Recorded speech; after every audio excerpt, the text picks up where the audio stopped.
Welcome into Around the Horn. I'm Ben McKee, joined by Ryan Shumpet. We're here at Lindsey Nelson Stadium. Just wrapped up a terrific weekend of baseball here on campus. Arkansas does take the series, but it was full of three extraordinary baseball games. Tennessee loses by a run on Friday, wins on the dramatic Max Ferguson walk-off home run on Saturday, and then loses again on Sunday 3-2. Tennessee had the tying run on first in the bottom of the ninth inning, the winning run at the plate, but Liam Spence flew out to right field to end the game. And Ryan, normally we would talk about baseball here, but the takeaway after the game was kind of the spat that Tony Vitello and Arkansas coach Dave Van Horn got into. Just, I guess, how surprised were you to see those two kind of get into it after the game? Yeah, that was a little surprising. We got 27 innings of incredible baseball and then a little extracurricular added onto it afterwards. And yeah, I mean, it was surprising. I don't know if I had a great feel for what their relationship was like. I maybe wasn't surprised that it wasn't quite as buddy-buddy as people kind of let on or made it out to be. And obviously, those guys are going to be complimentary of each other when they're talking to the media. That's just how those situations work. But yeah, that was an interesting kind of look a little bit deeper, and obviously a little bit of rockiness between those two former boss and then now Vitello, coach at Tennessee.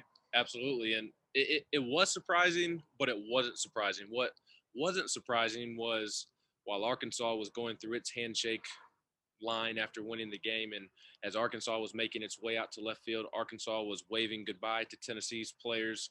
Tennessee trying to go out to right field, Arkansas trying to go out to left field for their post-game meetings. That was not surprising that the two teams and the players were jawing back and forth. Again, the players were waving goodbye.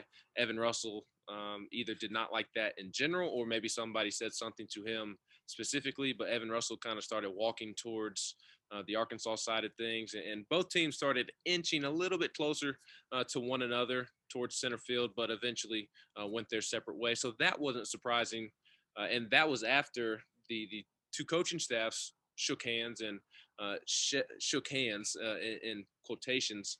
Is very quick handshake, and there was jawing going back and forth, and then that wasn't necessarily surprising again because it was a very intense weekend here at Lindsey Nelson. But what was surprising was the dramatics with Tony Vitello seeking out Dave Van Horn behind home plate after the two teams had got done talking to one another, and they had a spirited conversation for about 2.5 minutes. Yeah, I mean, it was probably a little more civil, a little bit more low key than the talk right after the game. But I mean, it didn't take long watching Vitello to see that he was pretty heated, and they talked for 3-5 minutes somewhere in that range, and they left without a handshake, without a pat on the back or anything. They went their separate ways. So definitely an interesting dynamic to add on to what was a really entertaining series. Absolutely. And Tony Vitello said after the game that it started with Dave Van Horn maybe saying some things about what happened on the field. And then Tony opened up his mouth and said some things about off the field stuff that maybe he should have kept to himself or not brought up in that particular moment. And then in terms of like Evan Russell maybe following Tony, because Tony was the one leading the charge there when the two teams were kind of inching close to one another. It was Tony opening up his mouth first. This is what Tony Vitello said, and then the players kind of followed his lead. So that was interesting to see. Obviously, like I said a moment ago, it was surprising, but it also wasn't surprising. It wasn't surprising because it was a very intense weekend, but it was surprising to see Tony Vitello and his old boss go back and forth. And it was a very intense weekend, and that's because we witnessed three great baseball games.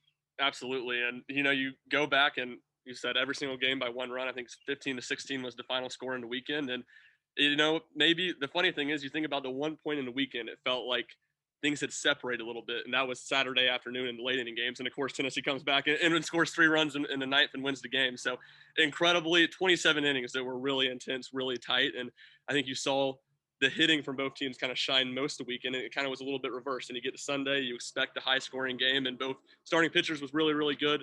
We know the talent's there for Blade Tidwell, but even though he said it wasn't his best start of the year because Tennessee didn't win, I think that's his best start of the year, period. And then when you account for who he was going up against, it makes it all the more impressive. And that's obviously one of Tennessee's most talented pitchers, and it seems like he's starting to get right and really starting to get a feel for things as Tennessee gets into the postseason. He was terrific on Sunday, and again, he said after the game that it was not his best outing because Tennessee did not win the baseball game, and you love to hear that from him.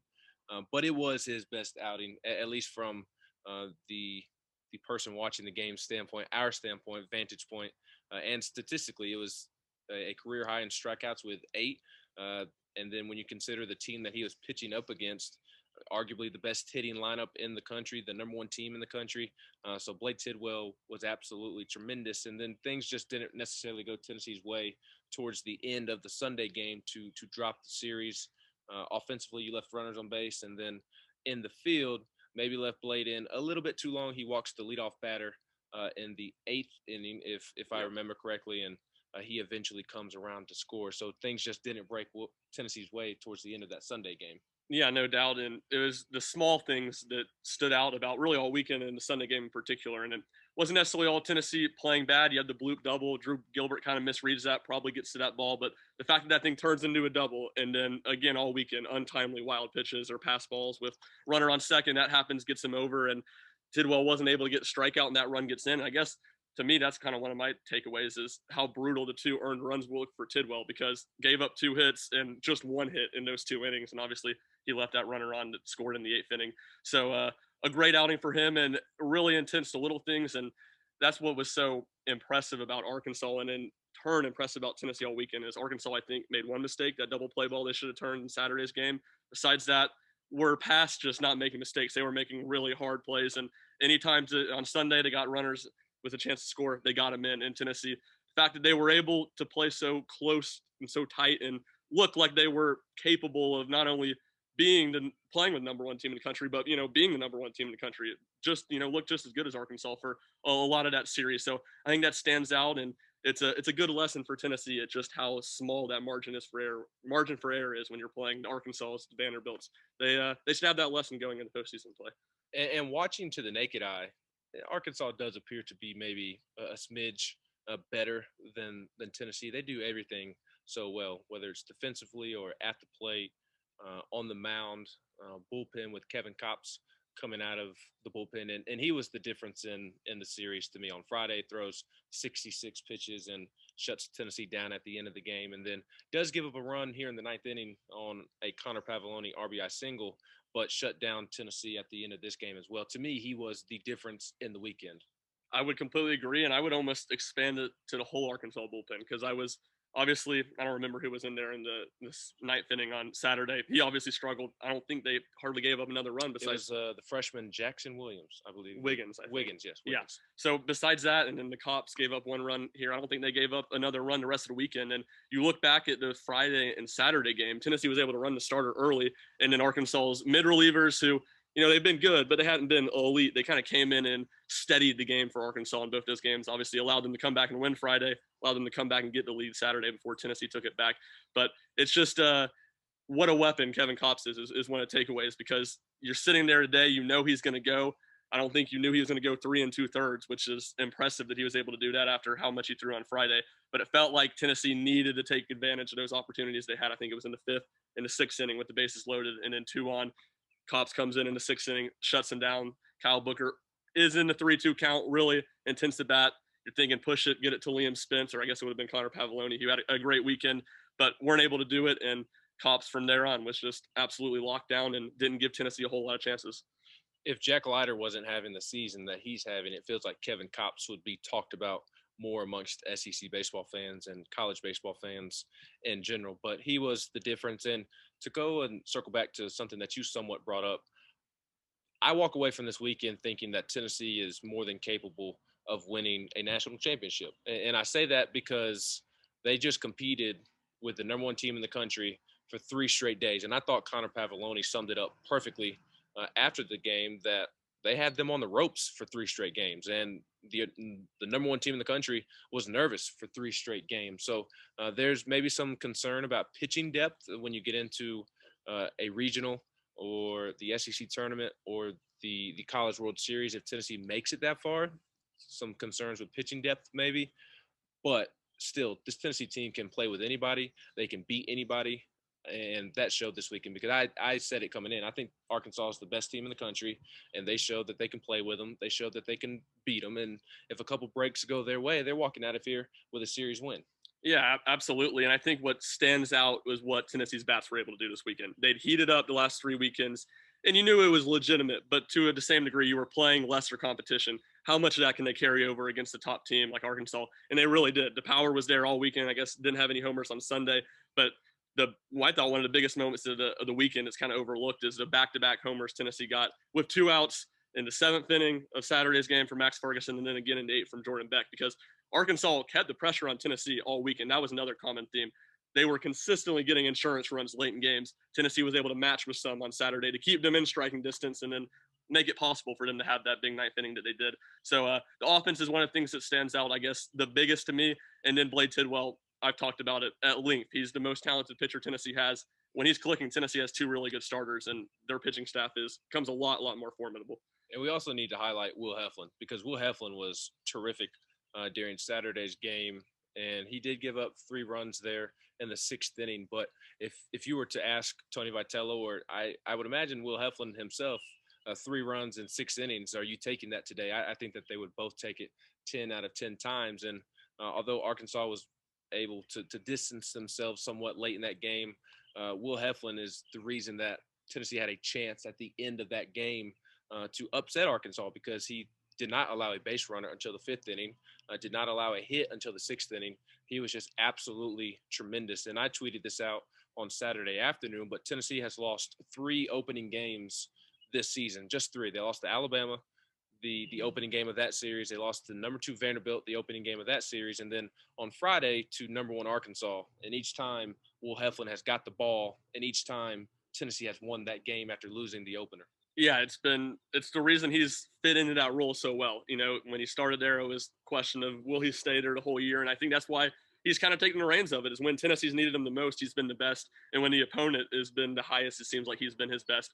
So just a fantastic performance, and it made it really hard on Tony Vitello, because I guess the MO on Heflin's kind of been 2 times through the order is really solid. That 3rd time, you got to have a quick hook.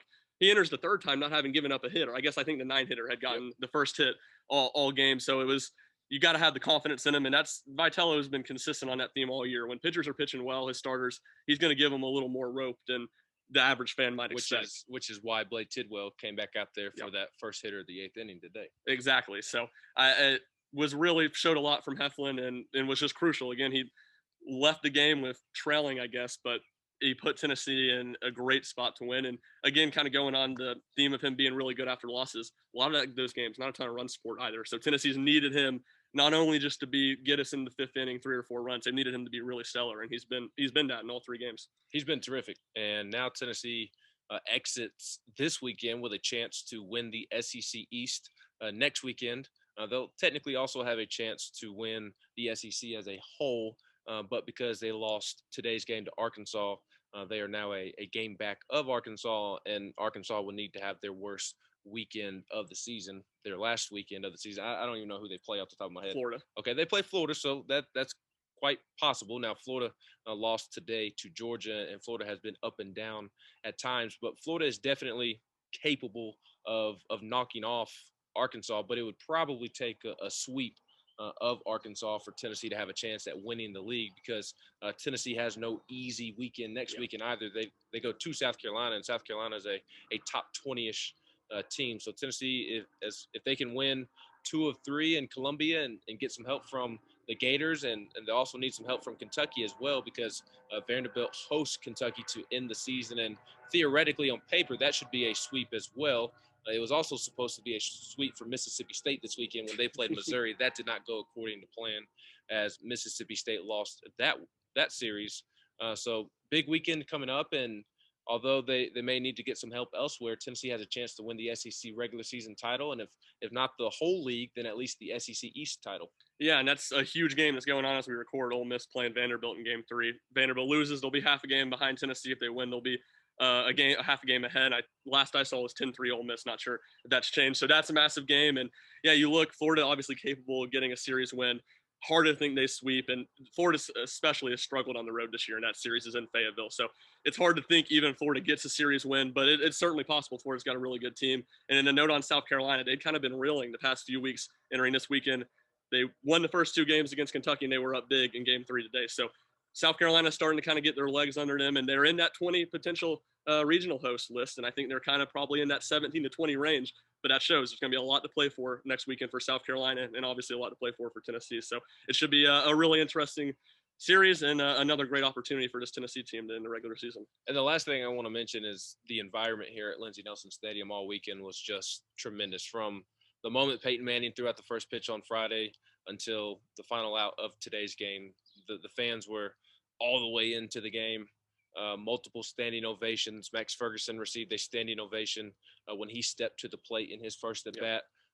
Tony Vitello received a loud cheer when he was announced on Friday. Fans were cheering him after the game when he and Dave Van Horn were getting into it. So the atmosphere this weekend was absolutely electric and awesome, and hard not to think what could be if Tennessee does expand the seating here at Lindsey Nelson Stadium. Absolutely, and I think that's something Vitello kind of said before the series. It's like it'll be good to look back after and see what can be. And no one asked him about it today. I don't think he was probably in the mood. But that's a question I want to ask him on Tuesday after the Belmont game, see what his takeaways were. And yeah, it was a fantastic environment. And I will also say credit Tennessee. All three games, they gave the fans something to cheer about early. 5-run first inning on Friday, 2-run first inning on Saturday, and then Jordan Beck gets a double play, throwing a runner out at home to end the first inning or top of the first inning on Sunday. So Tennessee came out ready to play all three games, gave the fans a lot to cheer about, and the fans brought it all weekend long for 27 innings.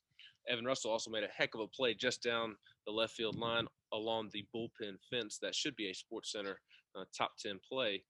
But just a terrific weekend of baseball for Tennessee and the fans.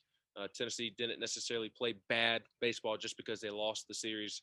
I felt like it was a very evenly matched weekend between both teams, and both teams, I think, are destined for success in the postseason. Brent Hubbs was out of pocket today, so I filled in for Mr. Hubbs. He will be back with you later this week, along with Shumpert, to get you all ready for the Tennessee-South Carolina series, the final series of the regular season. I will also be contributing some preview stuff as well, so we encourage you to stay locked in to VolQuest.com as Tennessee is just around the corner from postseason play, heading down to Hoover for the SEC tournament. So for Ryan Shumpert, I'm Ben McKee. This has been Around the Horn from Lindsey Nelson Stadium.